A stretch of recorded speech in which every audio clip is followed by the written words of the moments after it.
Am I the asshole for snapping at my husband after finding him asleep when he was supposed to watch our son? I'm a new mom and I have a 6-month-old son. I have extended maternity leave, but my husband convinced me to go back to work earlier than I was supposed to. The first week went well, but then this came up. Yesterday I came home from work and found my husband sleeping on the couch.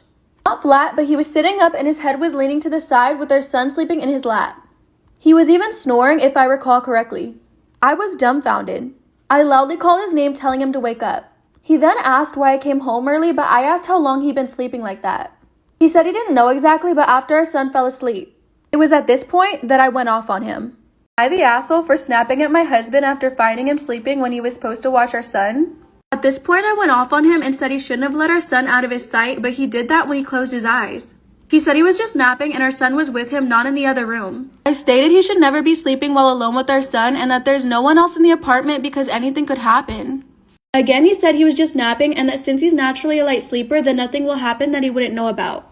He said this is just my paranoia since I'm having issues staying away from our son. Our son woke up from the noise we made while arguing and I took him and entered the room. Later, my husband said I overreacted and treated him like a babysitter because instead of seeing him as an equal parent, I scolded him. Am I the asshole for choosing to work at home when my Zoom meetings annoy my husband? My employer has given the employees the choice of working at home or going into the office. With what's going on, I feel safer to stay at home. The problem is that I often have 2 or 3 one-hour Zoom meetings a day. I use headphones, but I do talk during part of them. I close the door, but the noise bothers my husband, who is in the other room. He's home all day because he's unemployed.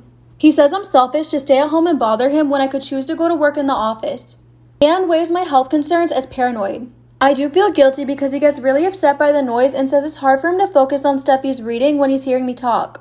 Am I in the wrong? Should I go into the office a few days a week? I was trying to put my friends' kids to bed and they were not having it. They were running around like, ah! And I was like, come on guys, let's go to bed.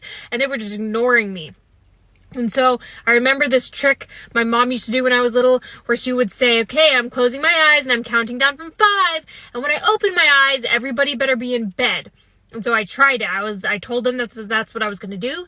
And I said, when I open my eyes, everybody better be in bed or else. So I counted down, I opened my eyes, I could hear their feet the whole time just going like boom, boom, boom towards their rooms. And I was so relieved when I opened my eyes and they were in bed because that was my last move. I don't have any other parenting moves. I don't know how to parent. I don't know what or else meant. I don't know what they thought I was going to do. Like if I had opened my eyes and they were still standing in front of me, I would have just been like, damn it. Not even that because I can't curse in front of children, or I try not to.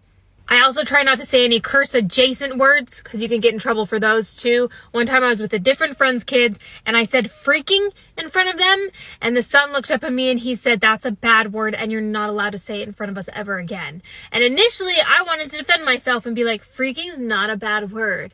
But instead I figured that maybe their parents had taught them it was a bad word, which they had. And so I got really apologetic and I was like, I am really, really sorry. That was a bad word and I will never say it in front of you again. So don't think even close to that. If I had opened my eyes and they were still in front of me, I would have been like, that was it. That was my last move. The revolution has been successful. You may stay up till midnight and brush your teeth with sugar. Story time. My best friend slept with my boyfriend on my birthday. So a little background information. I was 16 and a sophomore in high school. Well, I have this best friend who we are going to call Sarah. Her and I became super close over the summertime, but she was like on and off best friends with this other girl who we're gonna call Mackenzie. But I had this boyfriend who I was also really on and off with. And Sarah knew about all the problems within our relationship. Well, I guess I underestimated how close Sarah and Mackenzie were because everything that I told Sarah, she went back and she told Mackenzie. And not to mention, Mackenzie was really close with my boyfriend. So of course, she told my boyfriend everything that I was saying. This ended up causing a huge fight between my boyfriend and I. Well, the night before my birthday, my boyfriend and I were going back and forth arguing. And around 12 a.m., on my birthday, I forced myself to fall asleep. And at around 1 a.m., I woke up to 20 Snapchat notifications, all from my boyfriend. And when I opened them, I saw the worst thing ever. Like for part 2.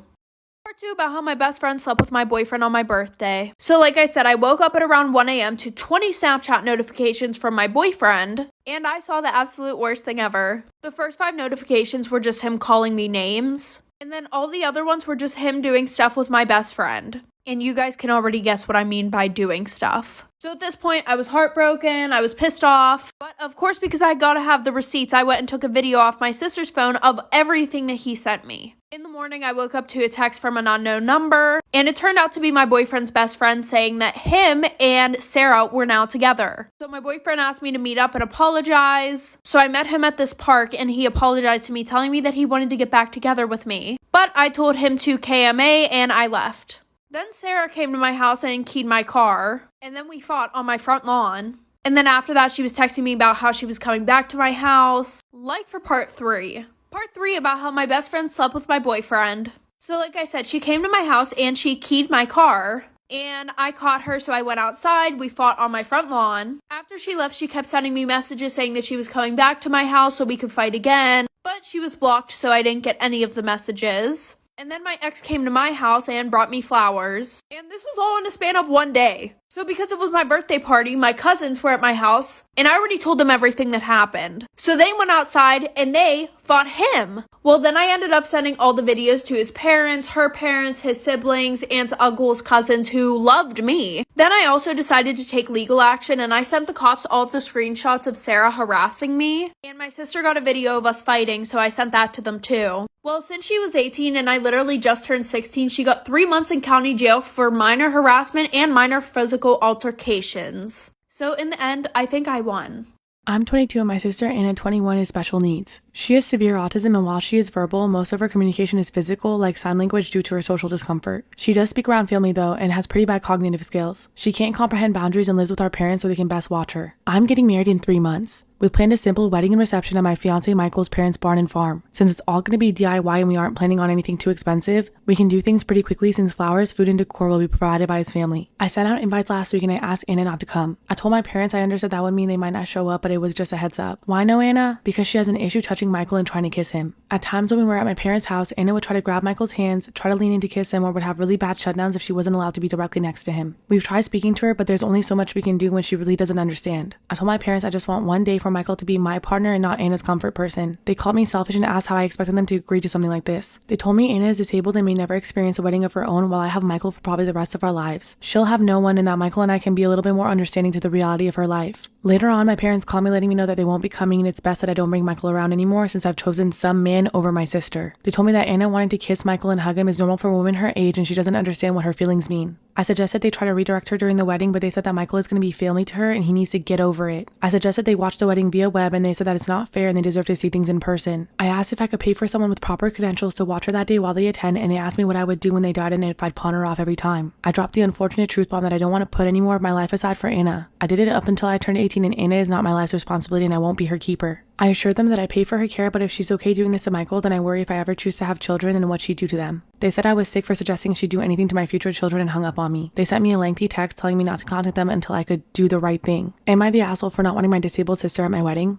I have a severe dog allergy. I can have varying degrees of severity when it comes to my reactions when I'm exposed to dogs. In short, being in a closed environment with a dog is out of the question. Earlier today, I was boarding my flight with some friends since we're all going on vacation together. As I'm boarding, I find that one of the passengers is boarding with a golden retriever with a guide dog vest on it. I want to make it clear that I'm not questioning whether this was a guide dog or not. This was also a fairly small plane since the flight would only take around an hour. As mentioned, I cannot be in a confined space with a dog. I told one of the flight attendants my concerns since I could have potentially ended up in the hospital if I had to fly with this dog. The flight attendant informed the woman with the dog, who goes into hysterics saying that she's visiting a sick family member and can't afford to miss her flight. I'm not sure how sick the family member in question was or is. The flight attendant asked if I'd be willing to miss the flight and catch the next one and would be leaving around 2 hours. I was offered a seat in first class if I was willing to do this. I said that unfortunately I wouldn't be able to do this since I'd paid for my vacation. Due to the size of the plane, the dog would not be able to go in the hold. The woman started insulting my character, saying that I was heartless for putting my vacation over her sick family member. I got on the plane and sat with my friends. As I did this, a woman in a nearby seat told me that she wanted to inform me that I am the biggest bitch she's ever met. I didn't respond since I didn't want to cause a confrontation. My friends haven't said that I'm in the wrong, but have kept making sarcastic jokes about this situation. Am I the asshole for refusing to give up my seat on the flight?